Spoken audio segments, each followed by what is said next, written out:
서울의 밤하늘이 뚫린 것처럼 차가운 비가 쏟아져 내리고 있었고, 한서윤은 그 빗줄기가 마치 자신의 처지 같다고 생각하며 무거운 발걸음을 옮기고 있었다.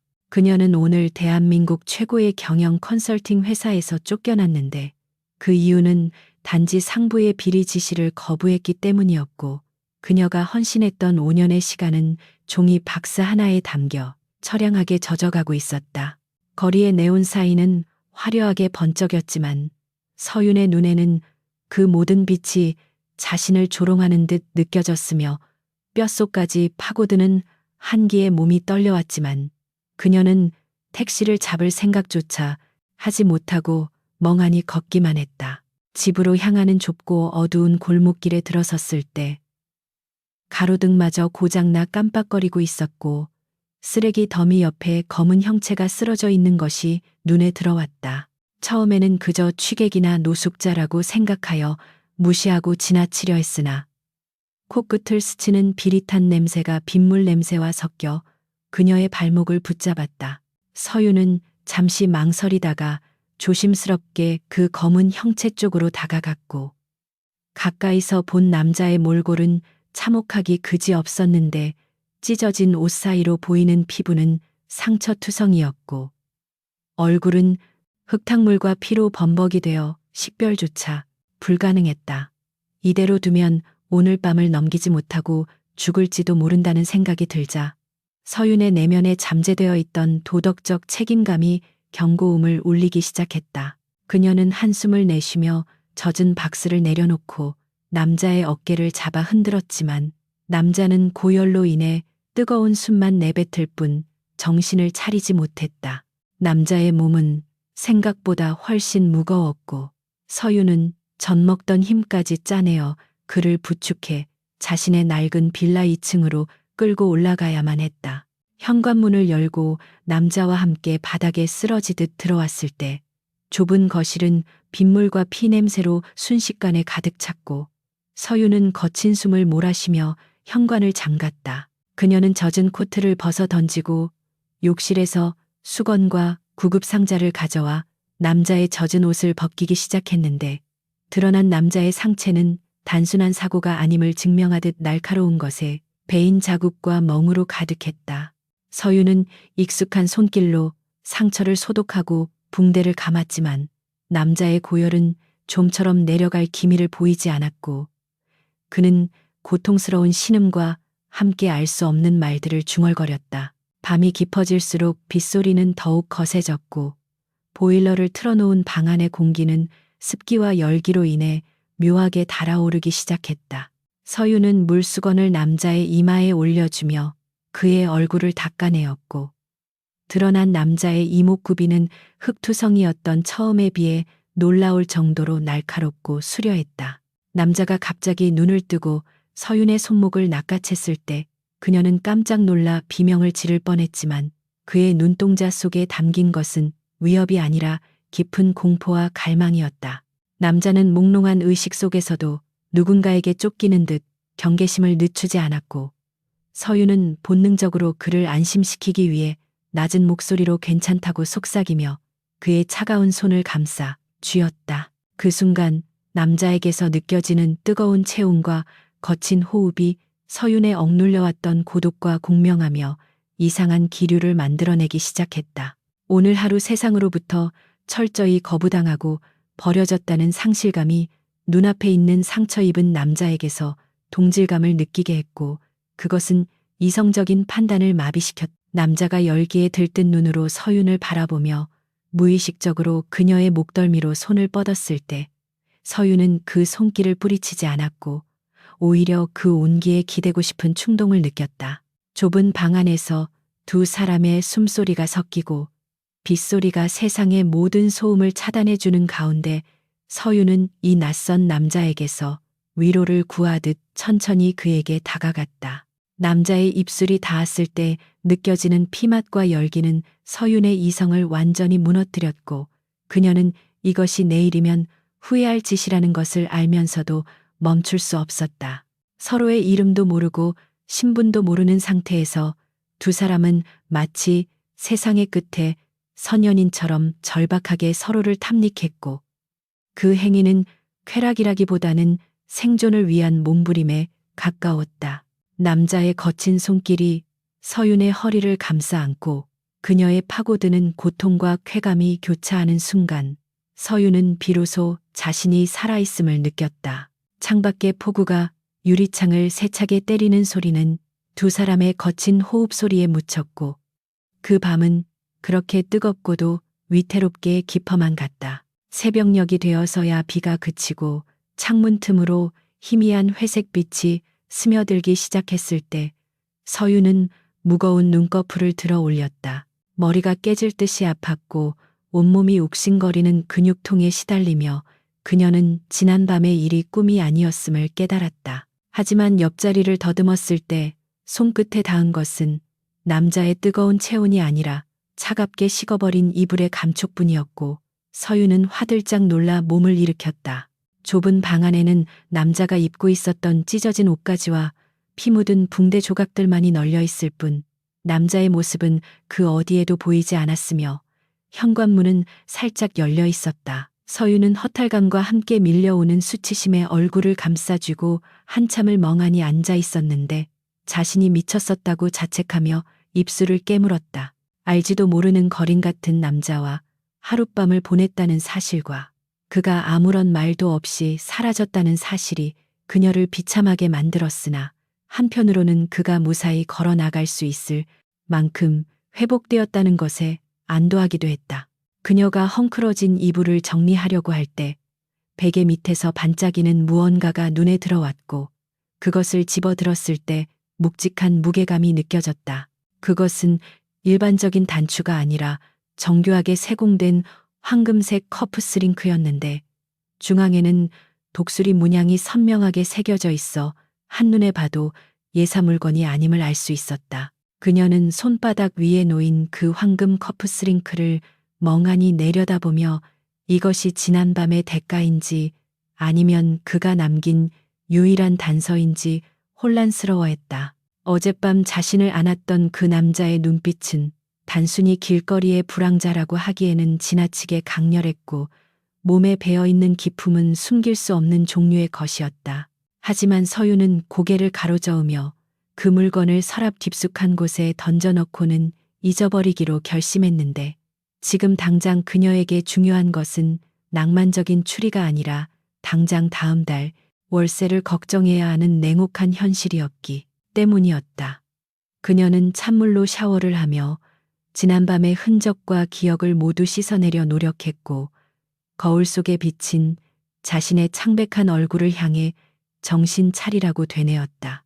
일주일이라는 시간이 훌쩍 지나갔고 서윤은 수십 군데의 회사에 이력서를 넣었지만 전 직장에서의 불명예스러운 퇴사 때문인지 면접 기회조차 얻기 힘들었다. 통장 잔고는 바닥을 보이고 있었고 편의점 도시락으로 끼니를 때우며 그녀의 자존감은 점점 깎여 내려가고 있었다. 그러던 어느 날 오후 모르는 번호로 전화가 걸려왔고 수화기 너머에서는 정중하지만 사무적인 목소리의 여자가 오리온 그룹의 비서실이라고 자신을 소개했다. 서윤은 자신이 오리온 그룹에 지원한 적이 없었기에 보이스피싱을 의심하며 전화를 끊으려 했으나 상대방은 그녀의 이름과 경력을 정확히 읊으며 회장님의 특별 지시로 면접을 제안하고 싶다고 말했다. 오리온 그룹은 대한민국 재계를 움직이는 거대 기업이었고 그런 곳에서 해고된 자신에게 먼저 연락을 했다는 것은 상식적으로 이해가 되지 않는 일이었다. 하지만 서윤에게는 이것저것 따질 여유가 없었고 믿져야 본전이라는 생각으로 약속된 시간에 맞춰 오리온 그룹 본사로 향했다. 서울 도심 한복판에 우뚝 솟은 오리온 타워의 위용은 압도적이었고 로비에 들어서는 순간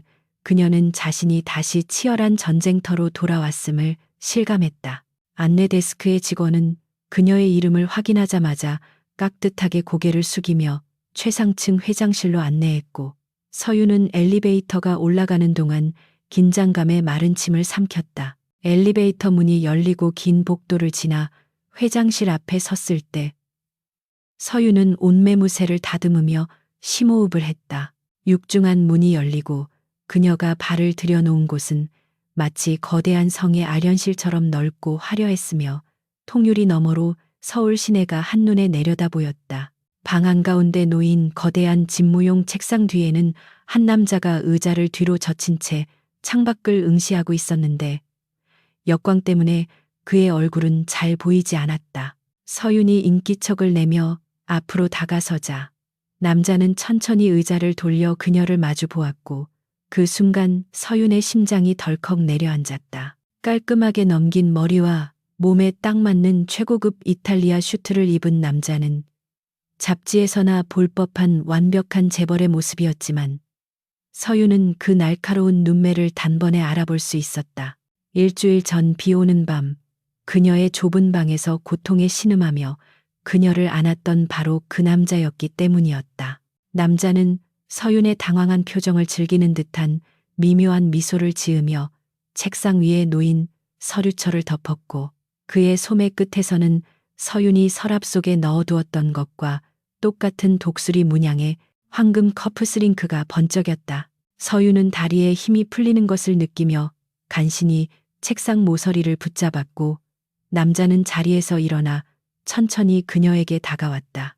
그는 서윤의 코앞까지 다가와 멈춰섰고 그에게서 풍기는 최고급 향수 냄새는 그날 밤의 비릿한 피냄새와 묘하게 겹쳐지며 서윤을 혼란스럽게 만들었다. 남자는 낮고 울림 있는 목소리로 인사를 건넸는데 그것은 면접관이 지원자에게 하는 말이라기보다는 오래된 연인에게 건네는 은밀한 속삭임처럼 들렸다. 그는 서윤의 눈을 똑바로 응시하며 다시 만나서 반갑다고 말했고 그 말 속에는 단순한 인사를 넘어선 수많은 의미가 함축되어 있었다. 서윤은 입술을 달싹였지만 목소리가 나오지 않았고 머릿속은 하얗게 변해버려 도대체 이 상황을 어떻게 받아들여야 할지 판단이 서지 않았다. 남자는 책상에 걸터 앉으며 서윤에게 자신의 이름을 강태주라고 소개했고 오리온 그룹의 회장이라는 직함이 주는 무게감은 실로 엄청난 것이었다. 태주는 서윤의 이력서를 손에 들고 흔들며 그녀의 능력이 자신이 찾던 인재상에 완벽하게 부합한다고 말했지만 그의 눈빛은 이력서가 아닌 서윤의 얼굴을 훑고 있었다. 그는 서윤에게 거절할 수 없는 연봉과 파격적인 대우를 제안하며 자신의 직속 전략팀에서 일해줄 것을 요구했는데 그 태도는 제안이라기보다는 명령에 가까웠다. 서윤은 떨리는 목소리로 왜 하필 자신인지 물었고 태주는 짧게 침묵하다가 그날 밤 당신이 나를 살렸기 때문이라는 말 대신 당신의 능력을 낭비하는 것이 아까워서라고 둘러댔다.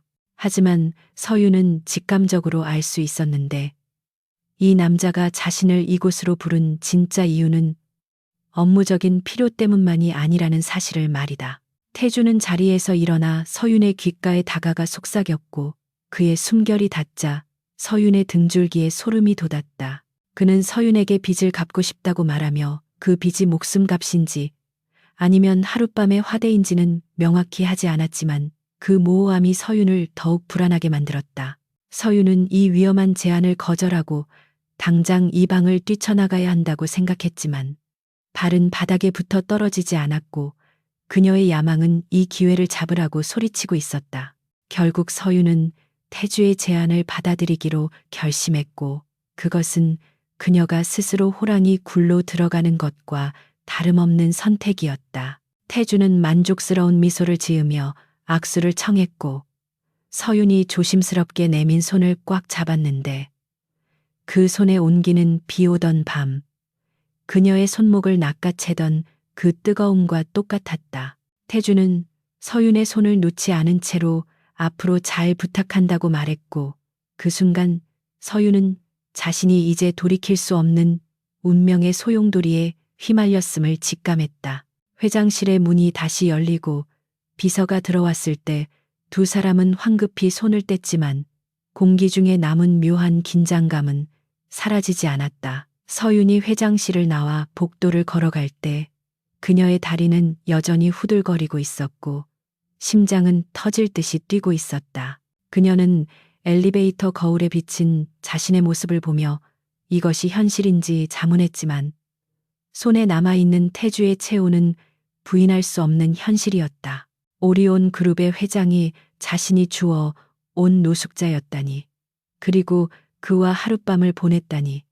이 말도 안 되는 상황이 앞으로 어떤 파장을 불러올지 그녀는 감히 상상조차 할 수 없었다. 하지만 한 가지 확실한 것은 그녀의 인생이 송두리째 바뀌기 시작했다는 것이었고, 이제 그녀는 거대한 권력 암투의 중심에 서게 될 것이라는 예감이었다. 한편 회장실에 남겨진 태주는 창밖을 내려다보며 넥타이를 느슨하게 풀었고 그의 눈빛은 차갑게 가라앉아 있었다. 그는 책상 서랍을 열어 서윤이 치료해 주었던 붕대를 꺼내 만지작거렸고 그의 입가에는 알 수 없는 미소가 걸려 있었다. 그는 서윤을 다시 찾은 것이 단순히 은혜를 갚기 위함이 아니라 그녀가 가진 날카로운 칼날이 필요했기 때문이라고 스스로에게 되뇌었지만 마음 한구석에서는 그날 밤의 온기를 잊지 못하고 있음을 부정할 수 없었다. 이제 게임은 시작되었고 태주는 서윤이라는 카드를 어떻게 활용할지 치밀한 계산을 시작했다. 오리온 그룹의 본사 꼭대기층에 위치한 대회의실 앞 복도는 숨막힐 듯한 정적에 휩싸여 있었고 한서윤은 자신의 심장 박동 소리가 들릴까봐 조심스럽게 호흡을 가다듬었다.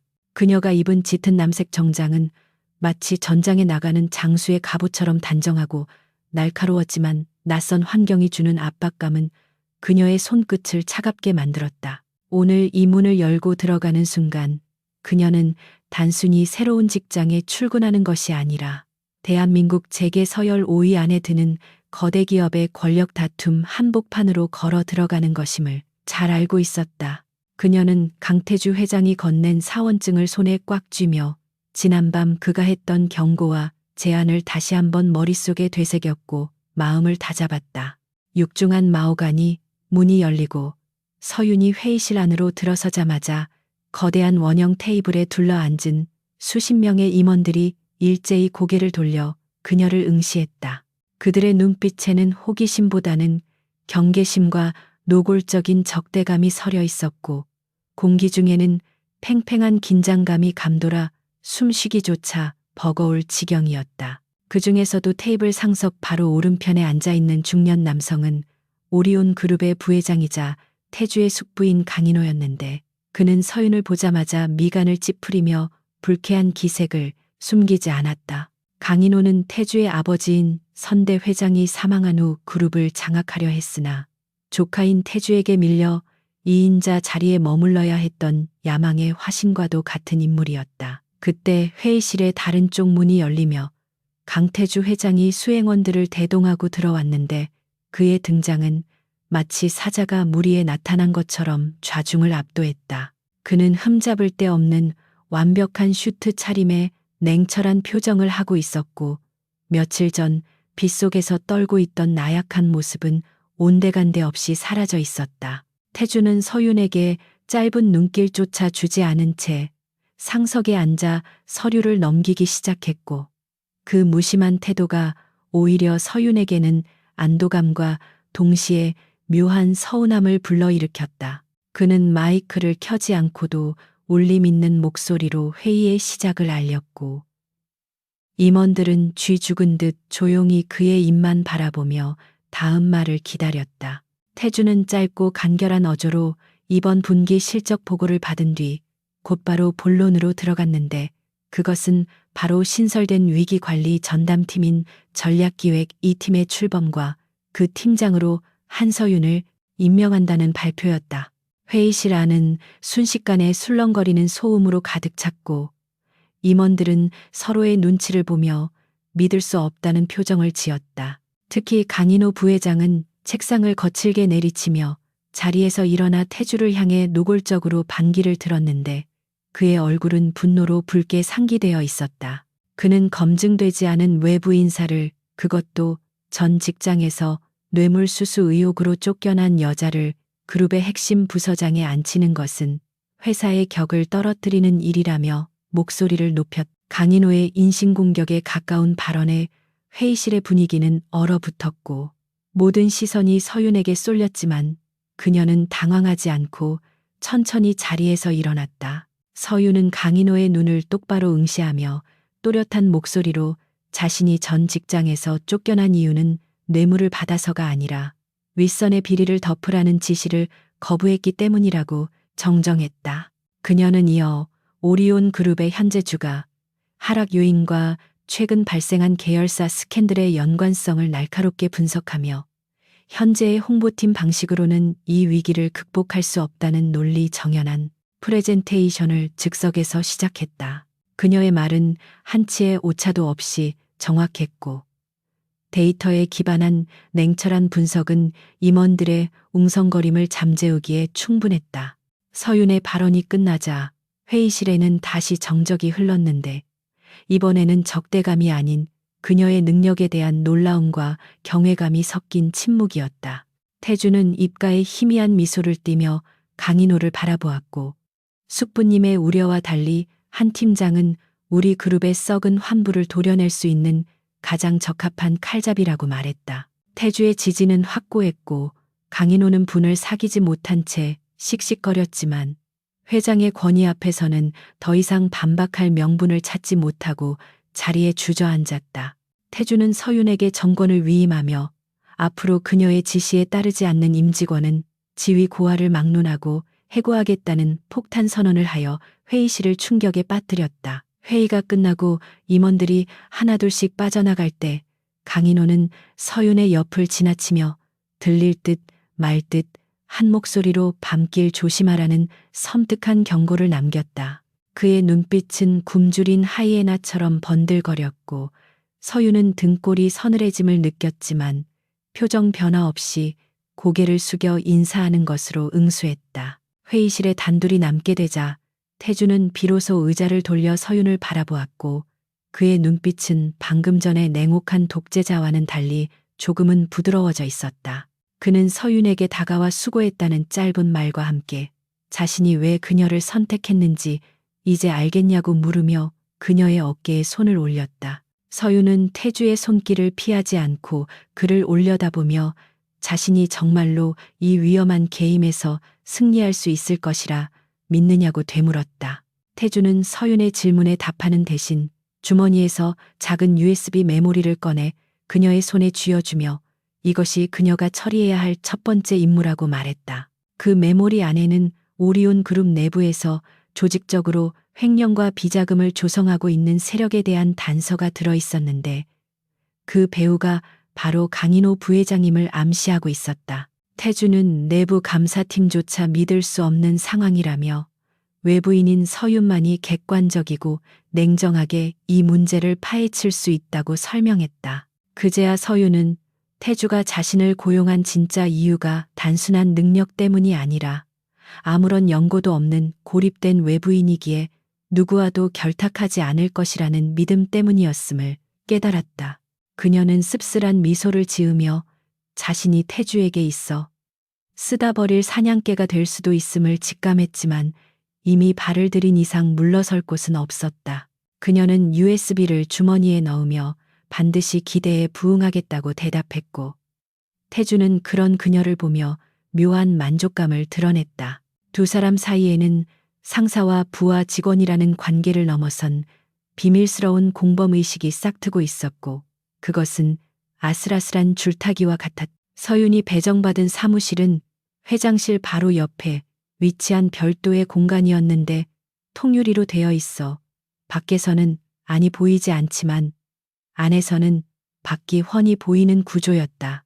그녀는 자리에 앉아 태주가 준 USB를 컴퓨터에 연결했고 모니터에 뜨는 방대한 양의 장부와 거래 내역들을 훑어보며 경악을 금치 못했다.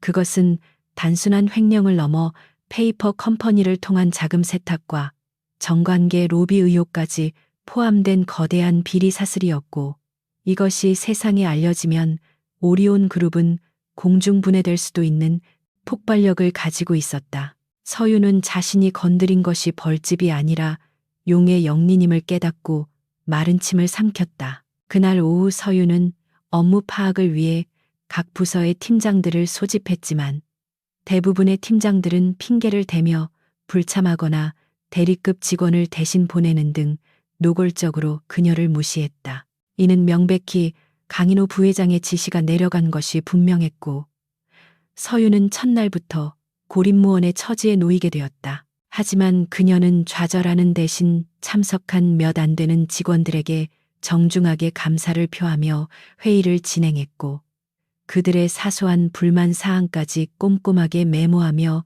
경청하는 모습을 보였다. 그녀는 힘으로 찍어 누르는 대신 실력과 진정성으로 사람을 얻는 것이 장기적으로는 더 큰 무기가 될 것임을 알고 있었기 때문이었다. 퇴근 시간이 훌쩍 넘은 시각 서유는 여전히 사무실에 남아 장부를 분석하고 있었는데 갑자기 사무실 전체에 불이 꺼지고 비상벨이 울리기 시작했다. 당황한 서윤이 문을 열고 나가려 했지만 문은 굳게 잠겨 있었고 핸드폰의 신호마저 잡히지 않아 외부와의 연락이 완전히 차단되었다. 어둠 속에서 누군가의 발자국 소리가 또각또각 들려왔고 서윤은 본능적으로 책상 밑에 숨겨두었던 호신용 스프레이를 손에 쥐며 숨을 죽였다.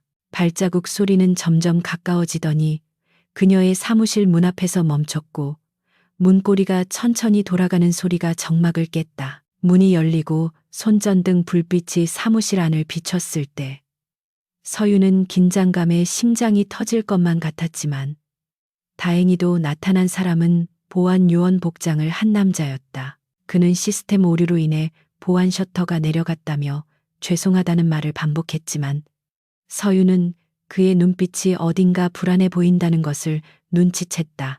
남자가 다가오자 서유는 그의 손에 들린 것이 손전등뿐만이 아니라 날카로운 공구라는 것을 발견하고 뒤로 물러섰는데 남자는 갑자기 표정을 바꾸며 달려들었다.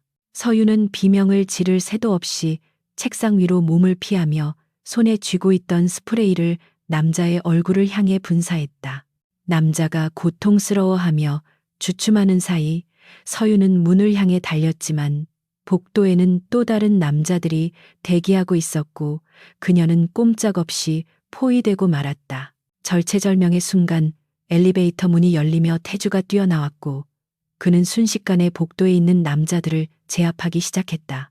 태주의 무술 실력은 놀라울 정도로 뛰어났는데 그는 단순히 주먹을 휘두르는 것이 아니라 상대의 급소를 정확히 타격하며 프로다운 움직임을 보였다. 서유는 멍하니 그 광경을 지켜보며 지난밤 비를 맞으며 쓰러져 있던 그 남자가 맞는지 의심스러울 정도였지만 그의 등에서 느껴지는 살기는 진짜였다. 순식간에 상황이 정리되고 태주는 거친 숨을 몰아쉬며 서윤에게 다가와 다친 곳은 없는지 살폈는데 그의 눈에는 분노와 걱정이 뒤섞여 있었다. 그는 바닥에 쓰러진 괴한들 중 한 명의 멱살을 잡고 누구의 사주를 받았는지 추궁했지만 남자는 입을 굳게 다물고 있었다. 태주는 보안팀장을 호출하여 상황을 정리하라고 지시한 뒤 충격에 빠진 서윤을 자신의 차로 데려갔다. 차 안에서 태주는 이것이 강인호가 보내는 첫 번째 경고장이라며 미안하다는 말을 건넸지만 서윤은 오히려 차분해진 목소리로 피할 수 없다면 정면으로 맞서겠다고 대답했다.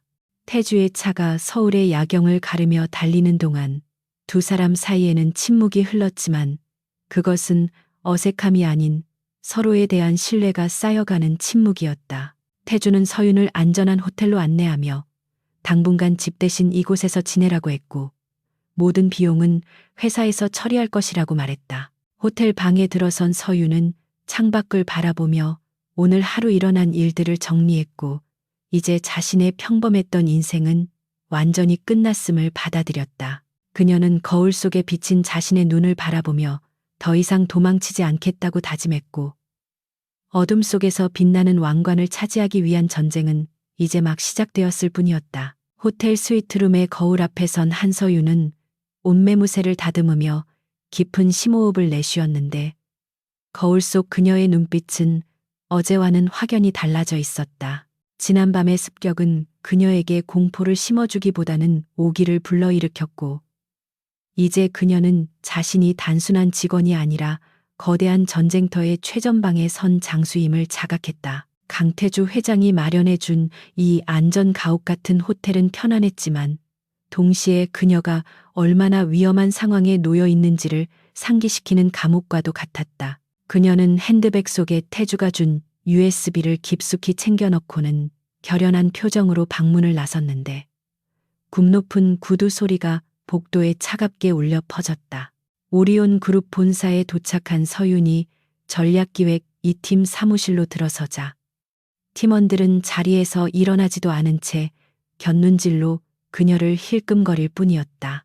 인사팀을 통해 급조된 이 팀원들은 대부분 강인호 부회장의 라인이거나 회사 내에서 밀려난 무능력한 인물들로 구성되어 있음을 서윤은 단번에 파악했다. 그녀가 업무 지시를 내리기 위해 입을 열자마자 팀원 중 한 명이 비릿한 웃음을 흘리며 서버 오류로 인해 자료 접근이 불가능하다고 뻔한 거짓말을 늘어놓았다.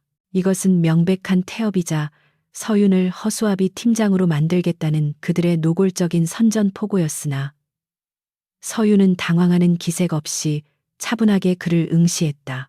서윤은 대꾸하는 대신 자신의 집무실로 들어가 문을 잠그고 책상 아래와 전화기 밑을 꼼꼼하게 살피기 시작했다. 예상대로 책상 서랍 안쪽 깊숙한 곳에서 쌀알만 한 크기의 최신형 도청 장치가 발견되었고 그녀는 그것을 집어들며 서늘한 미소를 지었다.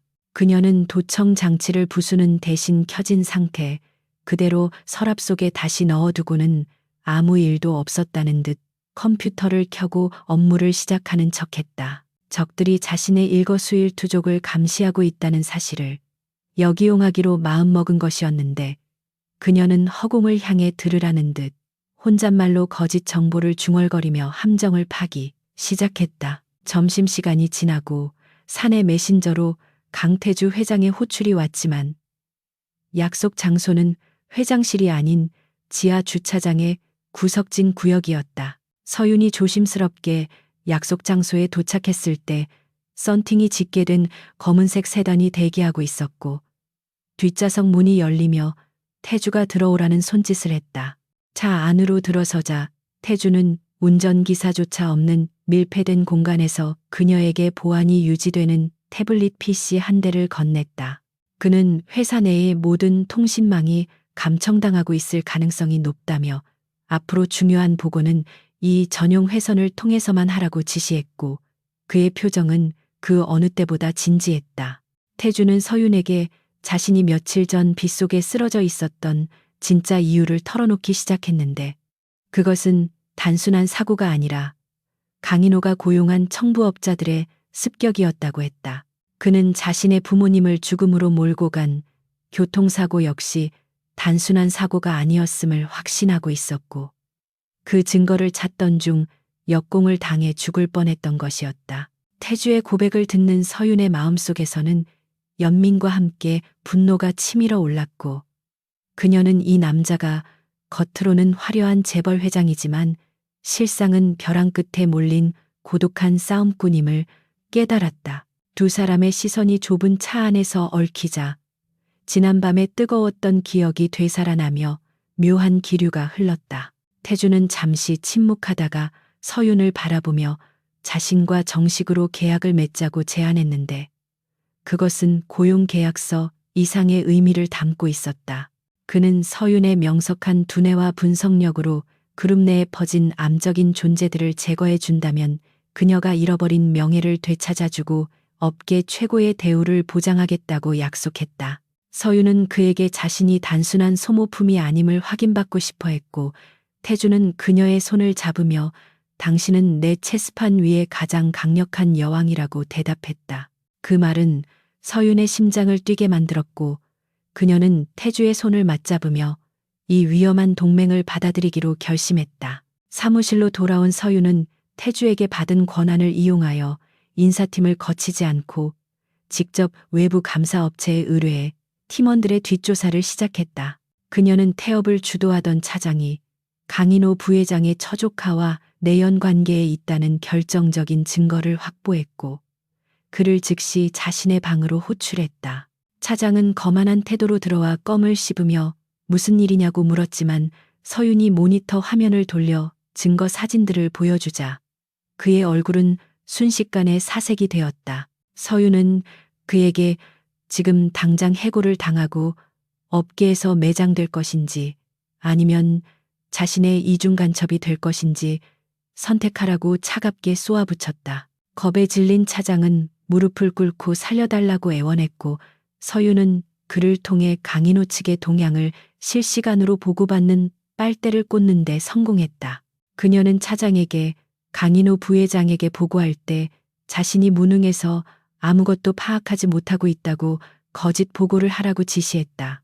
적을 방심하게 만든 뒤 가장 치명적인 순간에 목을 물어뜯기 위한 전략이었고 서윤은 이제야 비로소 자신이 주도권을 잡아가고 있음을 느꼈다. 그녀는 첫 번째 타깃으로 자금 세탁의 통로로 의심되는 건설 부문의 위장 계열사를 지목하고 밤새 관련 서류들을 분석해 나갔다. 며칠 후 열린 임원회의에서 강인호 부회장은 서윤을 조롱하며 전략기획이팀의 성과가 전무하다고 비난했지만 서윤은 아무런 반박도 하지 않았다. 태주 역시 서윤을 질책하는 척하며 연기를 했고 강인호는 조카가 서윤에게 실망했다고 착각하며 승리감에 도취된 미소를 지었다. 하지만 회의가 끝나고 모두가 나간 뒤 서윤은 태주에게 눈짓을 보냈고 두 사람은 아무도 없는 비상계단에서 다시 만났다. 서윤은 태주에게 위장 계열사의 실소유주 명부와 자금 흐름도가 담긴 파일을 넘겼고 태주는 그것을 받아들며 그녀의 치밀함에 감탄을 금치 못했다. 서윤은 태주에게 아직 터뜨리기에는 이르다며 더 큰 물고기를 잡기 위해 미끼를 던져야 한다고 조언했고 태주는 그녀의 판단을 전적으로 신뢰했다. 그 순간 위층에서 인기척이 들려왔고 태주는 본능적으로 서윤을 끌어당겨 벽 뒤로 몸을 숨겼는데 두 사람의 몸이 밀착되자 서로의 심장 소리가 들릴 만큼 가까워졌다. 태주의 숨결이 서윤의 이마에 닿았고 그는 서윤을 내려다보며 그날 밤 자신이 했던 말이 빈말이 아니었음을 증명하듯 그녀의 흐트러진 머리카락을 넘겨주었다. 서윤은 긴장감과 설렘이 뒤섞인 감정으로 숨을 죽였고 태주의 눈동자 속에서 흔들리는 자신의 모습을 발견했다. 태주는 낮은 목소리로 서윤에게 너무 무리하지 말라고 당부하며 당신이 다치는 것은 원치 않는다고 속삭였는데 그 말투에는 상사로서의 걱정을 넘어서는 애틋함이 배어 있었다. 서윤은 고개를 끄덕이며 자신은 강한 사람이라고 대답했지만 태주의 품에서 느껴지는 안도감을 부정할 수는 없었다. 인기척이 사라지자 태주는 아쉬운 듯 서윤을 놓아주었고 먼저 계단을 올라가며 뒤를 돌아보지 않았지만 서윤은 그의 뒷모습에서 든든함을 느꼈다. 그녀는 차가운 계단에 홀로 남아 붉어진 얼굴을 식히며 공과 사를 구분해야 한다고 스스로를 다잡았지만 이미 그녀의 마음은 태주에게 기울고 있었다. 사무실로 돌아온 서윤은 강인호 부회장이 추진하고 있는 신도시 개발 프로젝트의 서류를 검토하던 중 이상한 점을 발견했다.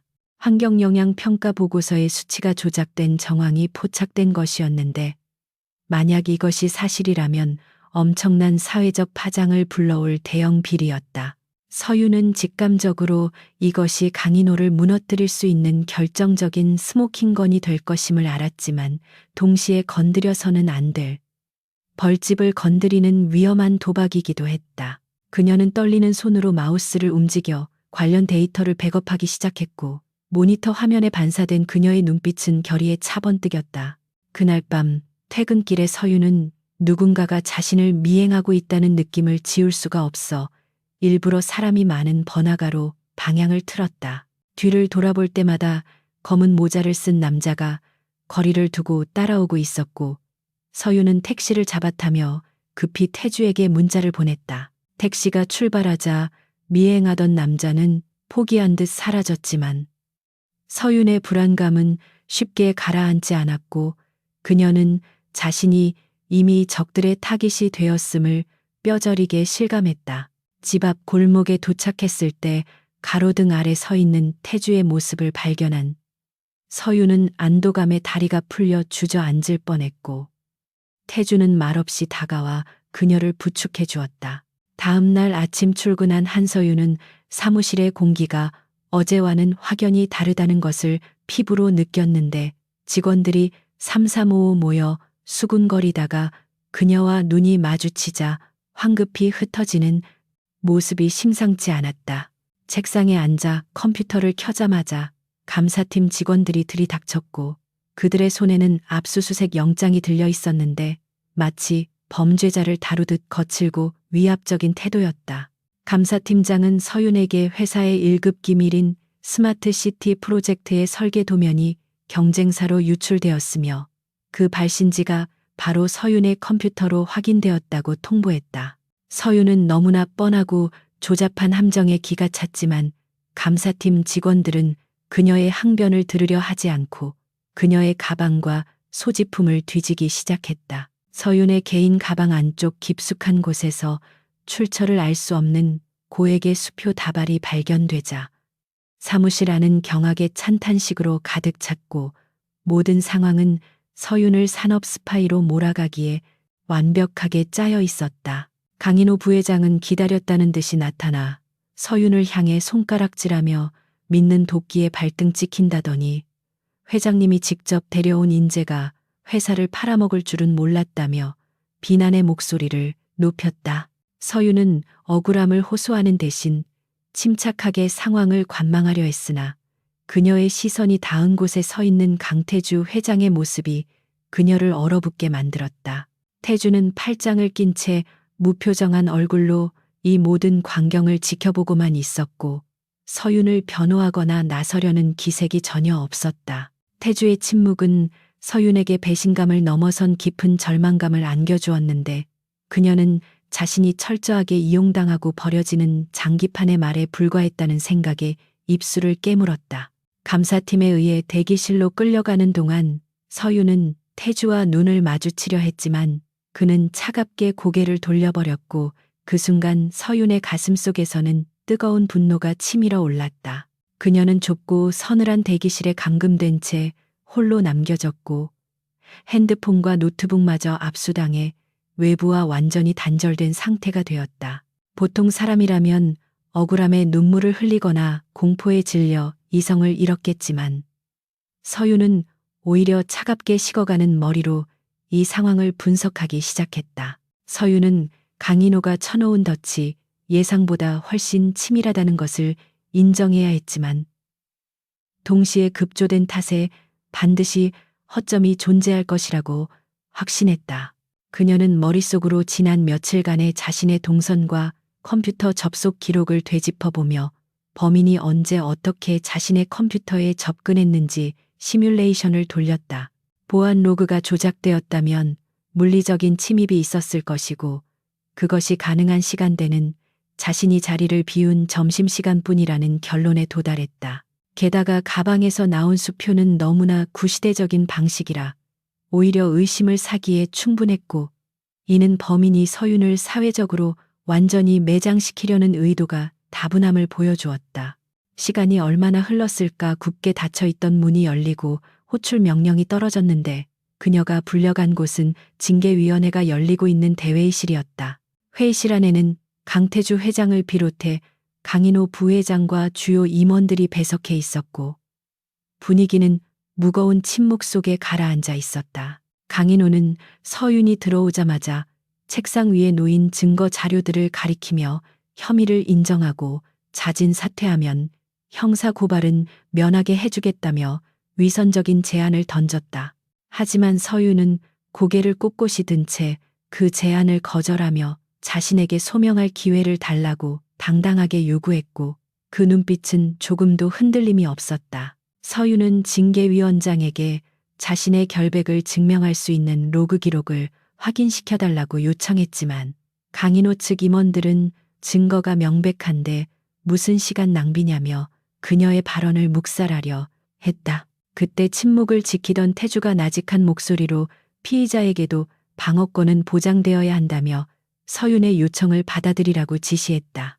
강인호는 불만스러운 표정을 지었지만 회장의 지시를 대놓고 거역할 수는 없었기에 마지못해 보안팀장에게 메인 서버의 로그 기록을 화면에 띄우라고 명령했다. 서윤은 대형 스크린 앞에 서서 암호화된 데이터의 흐름을 가리키며 자신의 아이디로 접속된 기록의 패턴이 평소와 다르다는 점을 지적하기 시작했다.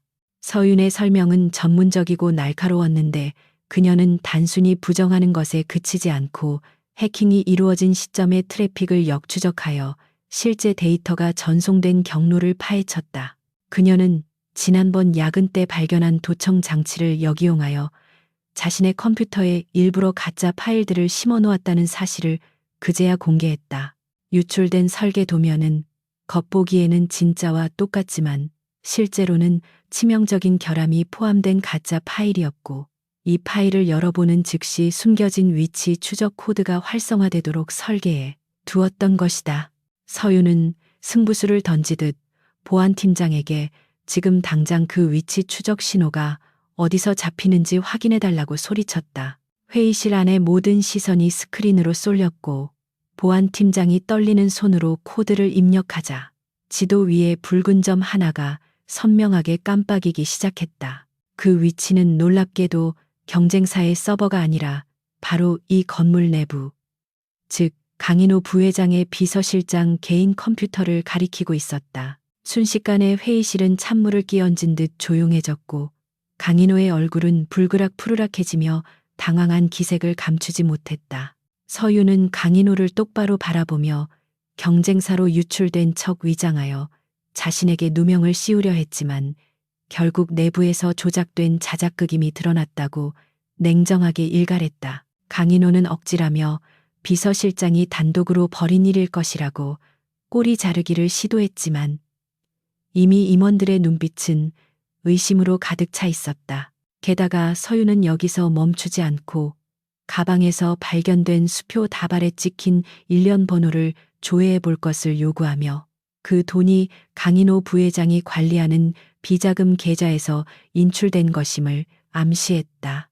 궁지에 몰린 강인호는 헛기침을 하며 회의를 중단시키려 했지만 태주가 책상을 내리치며 상황을 정리했다. 태주는 이번 사건을 철저히 재조사하여 관련된 자들을 엄벌에 처할 것이라고 선언했고 강인호에게는 관리 소홀의 책임을 묻겠다며 공개적으로 망신을 주었다. 회의가 끝나고 혐의를 벗은 서윤이 회의실을 나설 때 그녀의 다리는 긴장이 풀려 휘청거렸지만 끝까지 품위를 잃지 않으려 애썼다.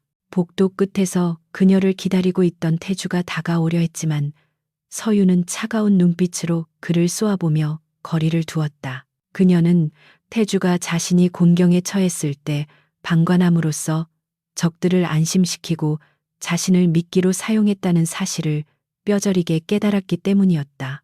태주는 변명하려 하지 않고 묵묵히 그녀의 시선을 받아내며 그것이 그녀를 살리고 강인호를 잡기 위한 유일한 방법이었다고 눈빛으로 말하고 있었다. 서윤은 태주에게 다가가 낮은 목소리로 다음부터는 사전에 상의라도 해달라고 쏘아붙였고 만약 한 번만 더 자신을 장기말 취급한다면 그때는 적이 될 것이라고 경고했다. 태주는 씁쓸한 미소를 지으며 알겠다고 대답했고 서윤의 뛰어난 위기 대처 능력에 다시 한번 감탄하면서도 그녀에게 미안함을 느끼는 듯했다.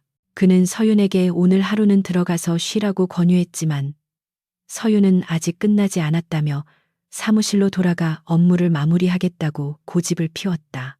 그녀의 돕기와 오기는 태주조차 혀를 내두를 정도였고 두 사람 사이의 신뢰는 금이 간 듯하면서도 역설적으로 더욱 단단해지고 있었다.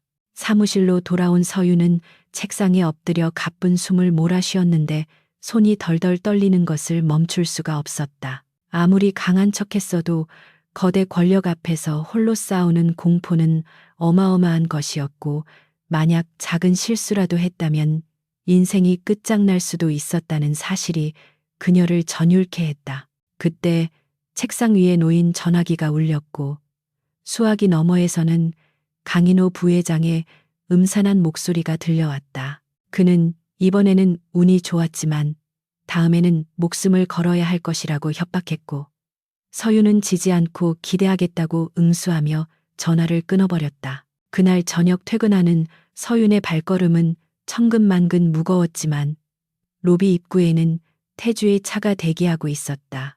태주는 운전석 창문을 내리고 타라고 말했고 서윤은 잠시 망설이다가 거절할 기운조차 없어 조수석에 올랐다.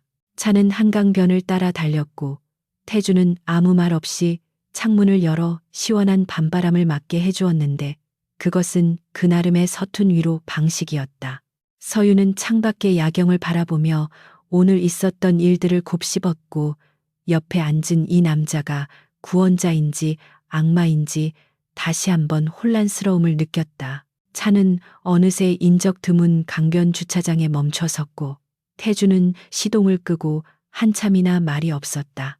정적을 깬 것은 태주였는데 그는 서윤을 보지 않은 채로 오늘 당신을 믿었기에 도박을 걸 수 있었다고 고백했다. 그는 자신이 나설 경우 강인호가 꼬리를 감추고 도망갈 것을 알았기에 서윤이 스스로 돌파구를 찾아낼 것이라 믿고 기다렸다는 것이었다. 서윤은 그제야 태주의 의도를 완전히 이해할 수 있었지만 서운한 마음이 가시는 것은 아니었기에 차가운 목소리로 사람 마음을 가지고 도박하지 말라고 대꾸했다. 태주는 서윤 쪽으로 몸을 돌리며 진지한 표정으로 사과했고 다시는 당신을 위험에 혼자 두지 않겠다고 약속했다. 그의 눈빛은 진심으로 흔들리고 있었고 서윤은 그 눈빛에서 며칠 전 비오는 밤 자신을 바라보던 그 남자의 갈망을 다시 발견했다. 좁은 차 안에서 두 사람의 시선이 얽히자 공기의 흐름이 바뀌었고 팽팽했던 긴장감은 어느새 다른 종류의 텐션으로 변해가고 있었다. 태주의 손이 조심스럽게 서윤의 손등을 덮었고 서윤은 이번에는 그 손길을 뿌리치지 않았다. 하지만 로맨틱한 분위기도 잠시 태주의 핸드폰이 요란하게 울리며 정적을 깼다. 전화를 받은 태주의 표정이 순식간에 굳어졌고 그는 짧게 알겠다고 대답한 뒤 전화를 끊었다. 태주는 심각한 얼굴로 서윤에게 강인호가 벌써 다음 수를 뒀다며 상황이 좋지 않다고 전했다. 그가 서윤이 파헤치던 신도시 환경평가 조작건과 관련된 핵심 증인을 매수하여 해외로 빼돌리려 한다는 첩보가 들어온 것이었다. 서윤은 피곤함도 잊은 채 눈을 번뜩이며 당장 그 증인을 확보해야 한다고 말했고 두 사람은 다시 전장으로 향하기 위해 시동을 걸었다. 이 밤이 지나면 또다시 치열한 전쟁이 기다리고 있겠지만 적어도 지금 이 순간만큼은 혼자가 아니라는 사실이 서윤에게 위안이 되었다. 차가 어둠을 뚫고 질주하는 동안 서윤은 태주의 옆모습을 훔쳐보며 이 위험한 남자와 끝까지 함께 갈 수 있을지 자문했다. 하지만 답은 이미 정해져 있었고 그녀는 엑셀을 밟는 태주의 손등 위로 자신의 손을 겹쳐 올렸다. 이제 그들은 돌이킬 수 없는 운명의 공동체가 되었고 다가올 폭풍우 속으로 함께 뛰어들 준비를 마쳤다. 인천의 외진 부두 창고 앞에는 을씨년스러운 바닷바람이 불어오고 있었고 강태주의 세단이 헤드라이트를 끈 채 어둠 속에 조용히 멈춰섰다. 차 안의 공기는 폭풍 전야처럼 무거웠는데 한서윤은 창밖으로 보이는 낡은 컨테이너 박스들 사이에서 수상한 움직임을 포착하고 긴장감에 마른 침을 삼켰다. 강인호 부회장이 해외로 빼돌리려는 핵심 증인인 환경평가 책임자가 저곳에 잡혀 있다는 정보는 확실했지만 상대가 얼마나 많은 인원을 배치했는지는 알 수 없는 상황이었다. 태주는 재킷 안주머니에서 가죽 장갑을 꺼내 천천히 끼며 서윤에게 차문을 잠그고 절대 밖으로 나오지 말라고 단호하게 명령했다. 하지만 서윤은 그의 눈빛에서 느껴지는 결의가 자살 행위에 가깝다는 것을 감지하고 그의 옷깃을 붙잡으며 혼자 가는 것은 너무 위험하다고 만류했다. 태주는 서윤의 손을 부드럽게 떼어내며 자신을 믿어달라는 짧은 말을 남기고 차문을 열고 어둠 속으로 사라졌는데 그 뒷모습은 고독한 늑대처럼 위태로워 보였다. 서윤은 차 안에 남아 초조하게 시간을 확인하며 태블릿 PC로 창고 주변의 보안 카메라를 해킹해 내부 상황을 살피기 시작했다. 화면 속에는 10여 명의 건장한 사내들이 밧줄에 묶인 중년 남성을 둘러싸고 위협하고 있었고 그들은 곧 배에 태워 공해상으로 나갈 준비를 하고 있었다. 시간이 지체되면 증인을 영영 잃게 될 것이라는 사실을 직감한 서윤은 태주의 지시를 어기고 운전석으로 자리를 옮겨 시동을 걸었다. 그녀는 태주가 위험에 처할 경우 차를 몰고 돌진해서라도 그를 돕겠다는 무모하지만 확실한 계획을 세우고 핸들을 꽉 쥐었다. 창고 안에서는 이미 격렬한 격투가 벌어지고 있었는데 태주는 수적 열세에도 불구하고 민첩한 몸놀림으로 상대의 급소를 타격하며 포위망을 뚫고 있었다. 쇠파이프와 강목이 난무하는 난투극 속에서 태주는 어깨에 타격을 입고 휘청거렸지만 곧바로 자세를 바로잡고 상대의 명치를 가격해 쓰러뜨렸다. 하지만 놈들의 숫자는 너무 많았고 체력이 바닥난 태주가 구석으로 몰리는 절체절명의 순간 창고의 셔터가 굉음과 함께 찌그러지며 서윤이 모는 차가 내부로 돌진해 들어왔다. 차의 헤드라이트가 놈들의 시야를 멀게 만들었고 당황한 틈을 타 태주는 증인의 손목을 잡고 차 뒷좌석으로 밀어 넣은 뒤 조수석에 올라탔다. 서윤은 기어를 후진으로 넣고 엑셀을 끝까지 밟아 창고를 빠져나왔고 뒤에서는 놈들의 고함 소리와 함께 차들이 추격해 오기 시작했다. 밤의 부두도로는 빗물에 젖어 미끄러웠지만 서윤은 놀라운 운전 실력을 발휘하며 컨테이너 사이를 질주해 추격해 오는 차들을 따돌렸다. 태주는 거친 숨을 몰아쉬며 뒤를 경계했고 어깨에서 흘러내리는 피가 셔츠를 붉게 적시고 있었지만 그는 고통을 참아내며 서윤에게 계속 달리라고 소리쳤다. 두 사람은 죽음의 문턱을 함께 넘었다는 안도감과 아드레날린이 뒤섞인 상태에서 서로의 존재를 뼈저리게 느끼며 미리 준비해둔 안전 가옥으로 향했다. 서울 외곽의 숲속에 위치한 안전 가옥에 도착해서야 비로소 긴장이 풀린 서윤은 핸들에 얼굴을 묻고 떨리는 숨을 토해냈다. 태주는 증인을 지하 벙커에 가두고 올라와 구급상자를 찾았는데 서윤은 말없이 그에게 다가가 찢어진 셔츠를 걷어내고 상처를 살피기 시작했다. 찢어진 상처는 꽤 깊었지만 다행히 뼈에는 이상이 없어 보였고 서윤은 익숙한 손길로 소독약을 바르며 왜 그렇게 무모하게 행동했냐고 타박했다. 그녀의 목소리는 화가 난 듯 떨리고 있었지만 그 이면에는 태주를 잃을 뻔했다는 깊은 공포가 깔려 있었고 태주 또한 그것을 모르지 않았다. 태주는 서윤의 손길을 묵묵히 받아내며 당신을 끌어들이지 않으려 했는데 결국 또 위험하게 만들었다며 자책하는 목소리로 사과했다. 서윤은 치료를 멈추고 태주의 눈을 똑바로 바라보며 자신은 보호받아야 할 대상이 아니라 함께 싸우는 파트너라고 소리쳤다. 그녀는 지난번 회의실 사건부터 오늘 일까지 태주가 자신을 위해 모든 것을 혼자 짊어지려 하는 태도가 오히려 자신을 비참하게 만든다고 토로했다. 감정이 격해진 서윤의 눈가에 눈물이 고이자 태주는 더 이상 참지 못하고 그녀의 뒷목을 감싸주며 거칠게 입을 맞췄다. 그것은 예고 없는 폭풍과도 같은 입맞춤이었고 그동안 억눌러왔던 두 사람의 감정이 뚝 터지듯 터져나온 순간이었다.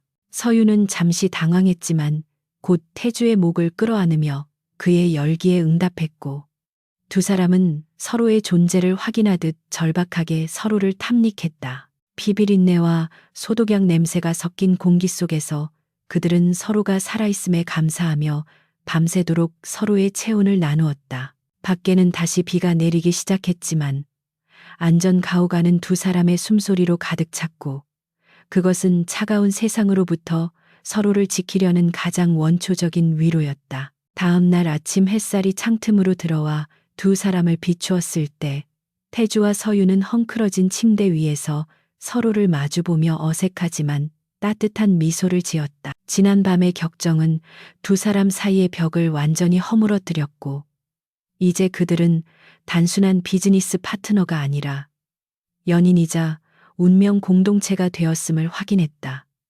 태주는 서윤의 손가락에 끼워진 자신의 반지를 만지작거리며 모든 일이 끝나면 정식으로 프러포즈 하겠다고 약속했다. 서윤은 농담처럼 재벌 회장의 사모님 자리는 관심 없다고 말했지만 그녀의 볼은 붉게 물들어 있었고 행복감에 가슴이 벅차올랐다. 하지만 그 평화는 오래가지 못했는데 지하 벙커에 갇혀있던 증인이 정신을 차리고 태주를 찾았기 때문이었다.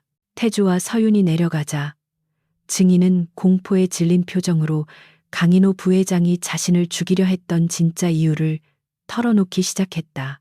그는 단순히 환경평가 조작을 덮으려던 것이 아니라 그 조작된 데이터가 오리온 그룹이 추진하는 스마트 시티의 집안 붕괴를 예고하고 있었기 때문이라고 폭로했다.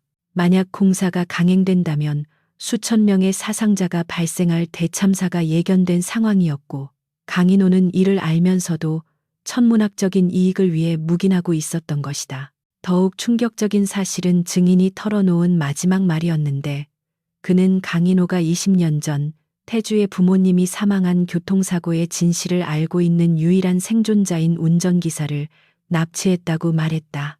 그 운전기사는 당시 사고가 차량 결함이 아니라 누군가 브레이크를 조작했음을 목격했고 그동안 강인호의 협박에 숨어 살고 있었다는 것이었다. 태주는 그 말을 듣는 순간 이성이 끊어지는 듯한 분노를 느끼며 벽을 주먹으로 내리쳤고 그의 눈은 핏발이 서서 붉게 충혈되었다. 부모님의 죽음이 단순한 사고가 아니라 숙부에 의한 계획된 살인이었으며 이제 그 증거마저 인멸당할 위기에 처했다는 사실은 태주를 견딜 수 없는 고통 속으로 몰아넣었다. 서윤은 이성을 잃고 흥분하는 태주를 뒤에서 꽉 껴안으며 진정시켰고 지금 강인호가 원하는 것은 태주가 평정심을 잃고 실수하는 것이라고 속삭였다. 태주는 서윤의 품 안에서 거친 숨을 몰아쉬며 가까스로 마음을 다잡았지만 그의 몸은 분노로 인해 사시나무 떨듯 떨리고 있었다. 서윤은 태주의 얼굴을 감싸주며 우리가 먼저 그 운전기사를 찾아내야 한다고 말했고 강인호가 그를 어디에 숨겼을지 분석하기 시작했다. 그녀는 강인호의 성향상 가장 안전하다고 생각하는 곳, 즉 등잔 밑이 어둡다는 속담처럼 본사의 비밀 금고나 별장에 감금했을 가능성을 제기했다. 그때 태주의 핸드폰이 울렸고 발신자는 다름 아닌 강인호 부회장이었는데 그는 마치 모든 것을 알고 있다는 듯 여유로운 목소리로 안부를 물었다. 강인호는 태주에게 제안을 하나 하겠다며 자신이 데리고 있는 늙은 운전기사의 목숨과 태주가 확보한 환경평가 증인을 맞교환하자고 말했다. 그는 만약 거래에 응하지 않으면 운전기사는 심장마비로 자연사하게 될 것이라며 비열한 웃음을 흘렸다. 태주는 끓어오르는 분노를 억누르며 시간을 달라고 말했지만 강인호는 오늘 밤 12시까지 결정하지 않으면 장례식을 준비해야 할 것이라고 통보하고 전화를 끊었다. 전화가 끊어지고 무거운 정적이 감돌았는데 태주는 딜레마에 빠져 괴로워하며 머리를 감싸 쥐었다. 부모님의 원수를 갚을 증인을 구하려면 수천 명의 목숨이 달린 환경 비리 증인을 넘겨야 했고 환경 비리를 폭로하면 부모님의 억울한 죽음을 밝힐 기회를 영원히 잃게 되는 상황이었다.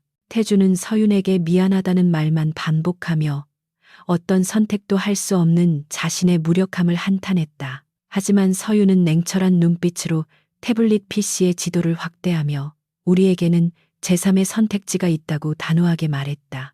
서윤은 강인호와의 통화 내용을 분석하여 배경 소음에 섞인 미세한 종소리를 포착했는데 그것은 강인호가 소유한 경기도 양평의 개인 별장 근처에 있는 오래된 성당의 종소리와 일치했다. 그녀는 강인호가 거래를 제안한 것은 시간을 벌기 위함이며 오늘 밤 그곳에서 운전기사를 처리하고 증거를 인멸할 계획일 것이라고 추리했다.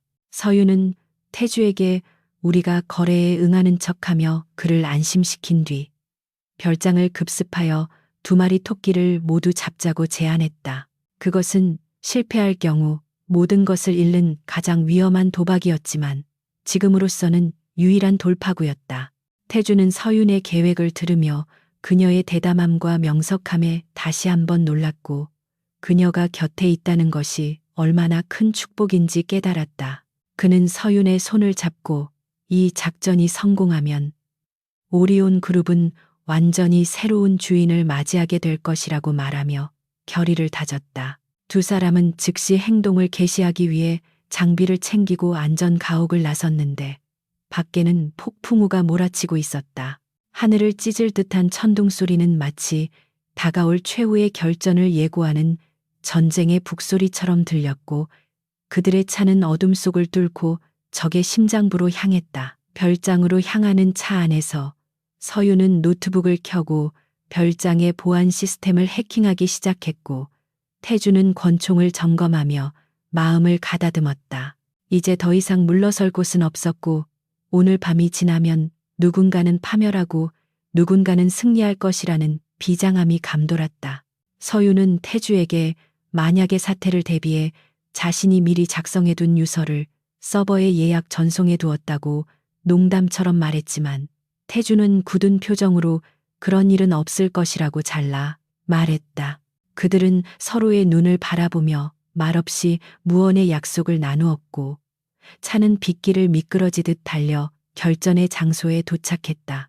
폭우가 쏟아지는 양평 별장의 높은 담벼락 아래에서 강태주와 한서유는 마지막 장비를 점검하며 서로의 눈을 마주 보았고 비장한 침묵만이 감돌았다.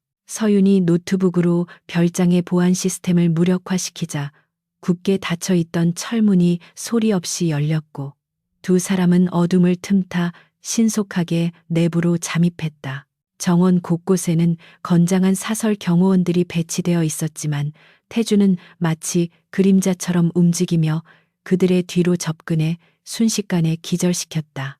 빗소리가 모든 소음을 덮어주는 사이 서유는 통제실의 위치를 파악하고 태주에게 수신호를 보내며 그가 안전하게 건물 내부로 진입할 수 있도록 경로를 확보해 주었다.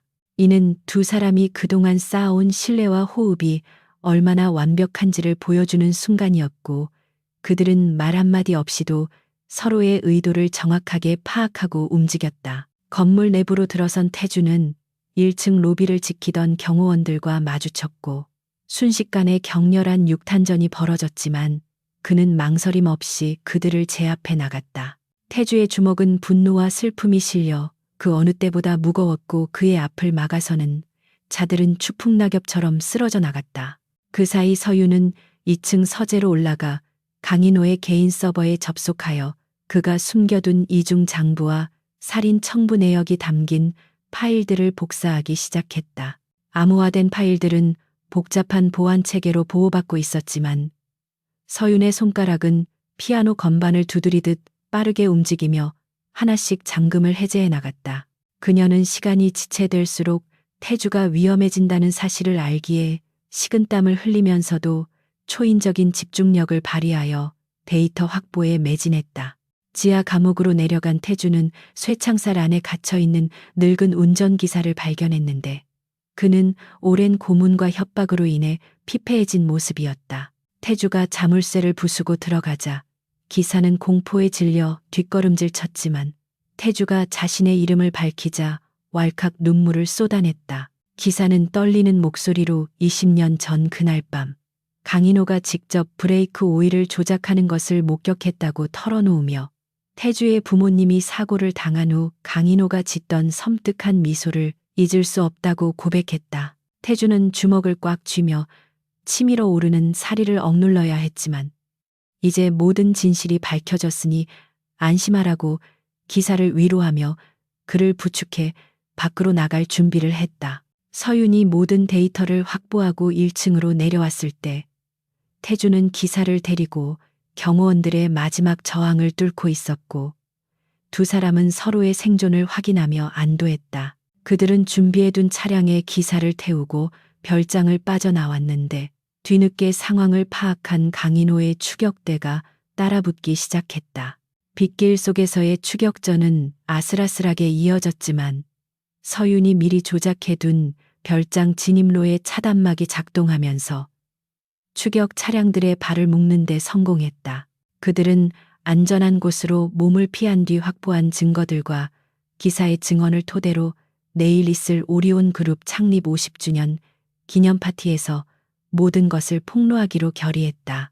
이것은 단순한 복수가 아니라 썩어 빠진 환부를 도려내고 그룹을 다시 세우기 위한 최후의 심판이었다. 다음 날 저녁 서울 시내의 최고급 호텔 그랜드 볼룸은 오리온 그룹의 50주년을 축하하기 위해 모인 정재계 인사들로 발디딜 틈이 없었다. 강인호 부회장은 말끔한 턱시도를 차려입고 손님들을 맞이하며 여유로운 미소를 짓고 있었는데 그는 태주가 어젯밤 별장에서 죽었거나 도망쳤을 것이라고 확신하고 있었다.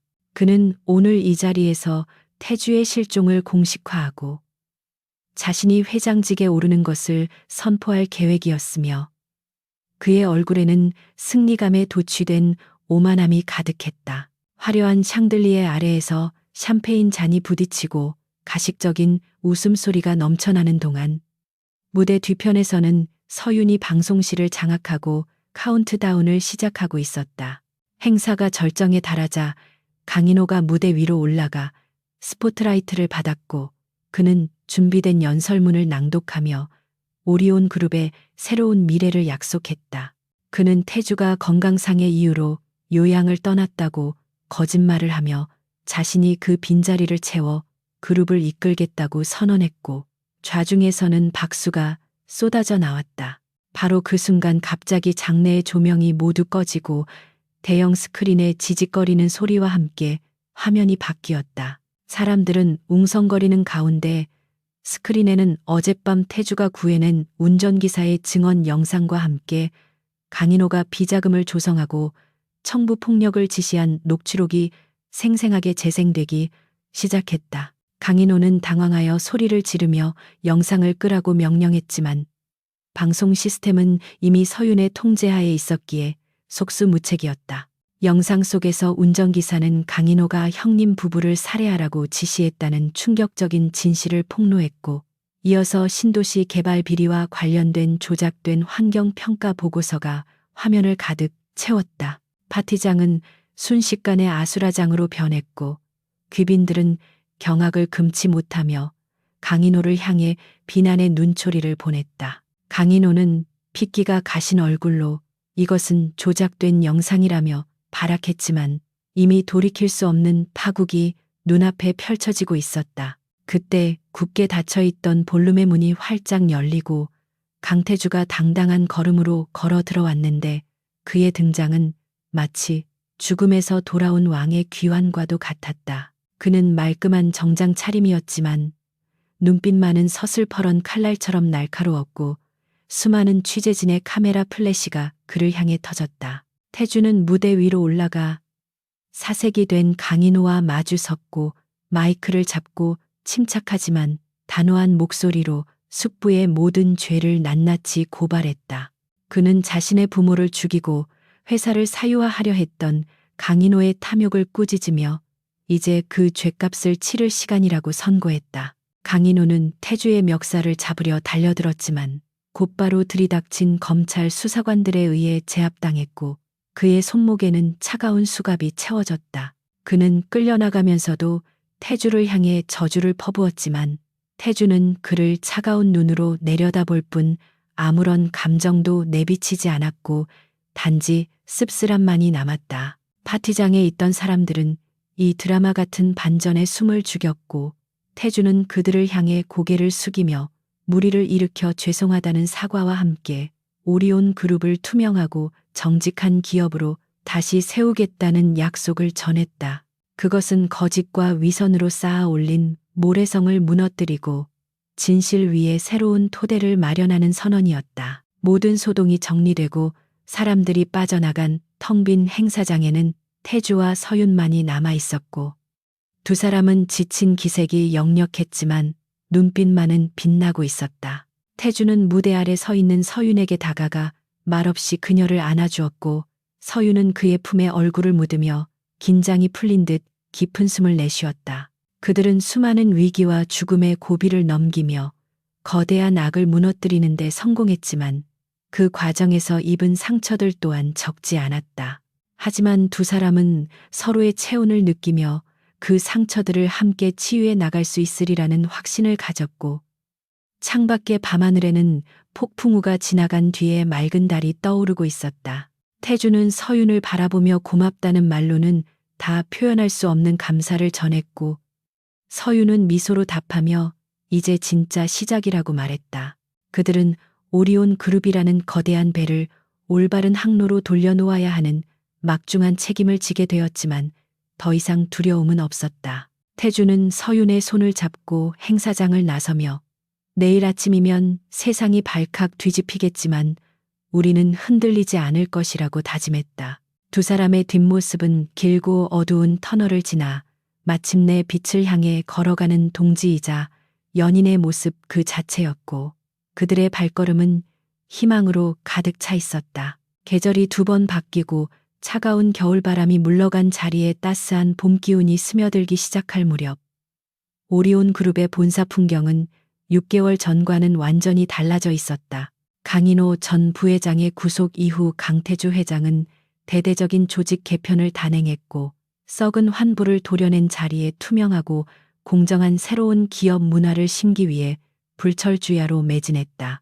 한서윤은 이제 외부 컨설턴트가 아닌 그룹의 최연소 부사장으로서 전략기획실을 이끌고 있었는데 그녀의 날카로운 통찰력과 과감한 추진력은 임직원들 사이에서 전설처럼 회자되고 있었다. 로비를 지나는 그녀를 향해 직원들은 더 이상 경계심이나 의심의 눈초리가 아닌 진심 어린 존경과 신뢰의 눈빛을 보냈고 서윤 또한 그들의 인사에 부드러운 미소로 화답할 만큼 여유를 되찾았다. 이날 오전 열린 정기 주주총회는 오리온 그룹이 과거의 오명을 씻고 새롭게 도약했음을 알리는 상징적인 자리였는데 강태주 회장은 단상에 올라 지난 1년간의 성과와 미래 비전을 직접 발표했다. 그는 스마트 시티 프로젝트의 전면적인 재검토와 안전 강화를 약속하며 기업의 사회적 책임을 강조했고 주주들은 그의 진정성 있는 태도에 뜨거운 박수갈채를 보냈다. 서윤은 단상 아래에서 그 모습을 지켜보며 가슴 벅찬 감동을 느꼈는데 빗속에 쓰러져 있던 상처 입은 남자가 이제는 만인을 이끄는 진정한 리더로 우뚝 섰다는 사실이 그녀를 더할 나위 없이 자랑스럽게 만들었다. 태주는 연설 도중 잠시 서윤과 눈을 마주쳤고 그 짧은 순간 두 사람은 말하지 않아도 서로의 마음을 깊이 이해할 수 있었다. 주주총회가 성공적으로 끝나고 오후에는 강인호에 대한 법원의 최종 선고 공판 소식이 뉴스를 통해 전해졌는데 재판부는 그에게 무기징역을 선고하며 법의 엄중함을 보여주었다. 태주는 집무실에서 TV 화면을 통해 숙부의 최후를 지켜보았고 마음 한구석을 짓누르던 무거운 짐이 비로소 내려지는 것을 느꼈지만 승리의 기쁨보다는 씁쓸함이 앞섰다. 그는 창가로 다가가 서울의 전경을 내려다보며 부모님의 영정 앞에 이제 편히 쉬시라고 마음속으로 고했고 지난 20년의 고통스러웠던 복수의 여정이 마침내 끝났음을 실감했다. 서윤이 조용히 다가와 태주의 어깨를 감싸주었고 태주는 그녀의 손을 잡으며 당신 덕분에 괴물이 되지 않고 인간으로 남을 수 있었다고 고백했다. 그날 저녁 태주는 서윤에게 특별한 곳으로 가자고 제안했는데 수행비서도 없이 직접 차를 몰고 향한 곳은 최고급 레스토랑이 아닌 서윤이 예전에 살던 허름한 빌라촌의 골목길이었다. 좁고 어두운 골목은 여전히 그대로였고 가로등은 1년 전 그날처럼 깜빡거리고 있었지만 두 사람의 마음은 그때와는 비교할 수 없을 만큼 따뜻했다. 태주는 차에서 내려 서윤과 함께 골목길을 걸으며 우리가 처음 만났던 그 비오는 밤을 기억하냐고 물었고 서윤은 잊을 수 없는 밤이었다고 웃으며 대답했다. 태주는 자신이 가장 비참하고 초라했을 때 자신을 외면하지 않고 손을 내밀어준 유일한 사람이 바로 서윤이었다는 사실을 다시 한번 상기시켰다. 태주는 서윤을 데리고 그녀가 자신을 주워왔던 바로 그 자리에 멈춰 섰고 주머니에서 낡고 빛바랜 황금 커프스링크 하나를 꺼내 손바닥 위에 올려놓았다.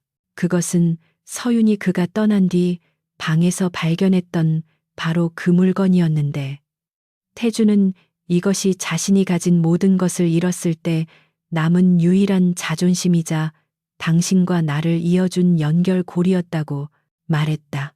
그는 서윤을 향해 몸을 돌려서며 그때는 쫓기는 도망자로서 당신의 도움을 받았지만 이제는 한 남자로서 당신의 평생을 지키고 싶다고 진지하게 고백했다. 태주의 목소리는 떨리고 있었지만 눈빛만은 확고했고 서윤은 그의 진심 어린 고백에 가슴이 벅차올라 아무 말도 할 수 없었다. 태주는 무릎을 꿇는 대신 서윤의 눈높이에 맞춰서서 또 다른 주머니에서 작은 반지 케이스를 꺼냈는데 그 안에는 화려한 다이아몬드 대신 심플하지만 우아한 백금 반지가 빛나고 있었다. 그는 서윤에게 오리온 그룹의 회장으로서가 아니라 당신이 살려낸 인간 강태주로서 청혼한다고 말하며 나의 동료이자 친구, 그리고 연인이 되어달라고 부탁했다. 서윤은 눈시울이 붉어진 채 고개를 끄덕였고 태주는 떨리는 손으로 그녀의 약지에 반지를 끼워주며 세상을 다 가진 듯한 환한 미소를 지었다. 골목길의 낡은 가로등 불빛 아래에서 두 사람은 서로를 끌어안았고 지나가는 바람조차 그들의 앞날을 축복하는 듯 부드럽게 불어왔다. 며칠 후 태주와 서윤은 태주의 부모님이 잠들어 계신 추모공원을 찾아 헌화하며 두 사람의 약속을 보고했는데 비석에 새겨진 사진 속 부모님은 마치 살아있는 듯 인자하게 웃고 있었다.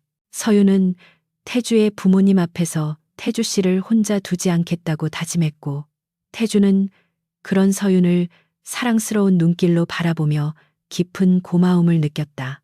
그들은 과거의 아픔을 딛고 일어선 생존자들이었지만 이제는 서로의 상처를 보듬으며 새로운 미래를 그려나가는 희망의 증거가 되었다.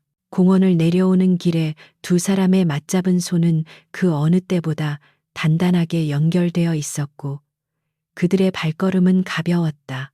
시간이 흘러 오리온 그룹은 대한민국에서 가장 존경받는 기업으로 성장했고 태주와 서윤은 재계의 완벽한 파트너이자 인꼬부부로 세간의 부러움을 샀다.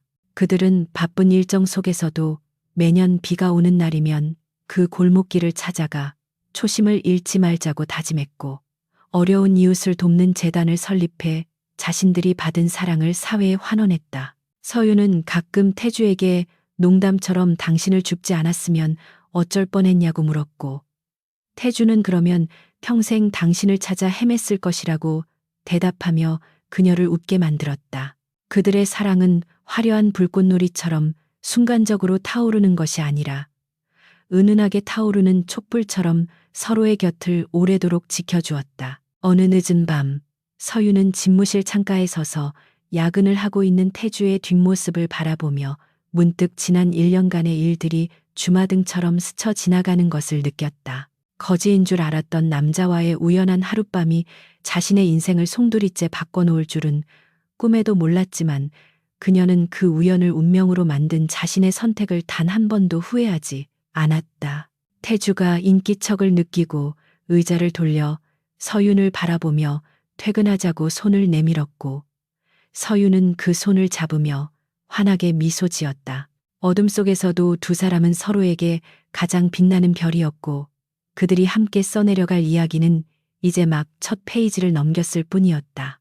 끝으로 두 사람은 회사를 나서며 밤하늘을 올려다보았고 구름 사이로 밝은 달이 세상을 비추고 있었다. 태주는 서윤의 어깨를 감싸 안으며 오늘 하루도 수고했다고 말했고 서윤은 당신도 고생 많았다고 화답하며 서로의 체온의 의지에 집으로 향했다. 그들의 뒷모습은 거친 파도를 헤치고 항구의 정박한 배처럼 평온해 보였고 세상의 어떤 시련도 더 이상 그들을 갈라놓을 수 없음을 보여주었다. 거지와 재벌이라는 극적인 신분의 차이를 넘어 인간 대인간으로 만난 그들의 사랑은 진정한 왕관의 무게를 견뎌내며 영원히 빛날 것이다.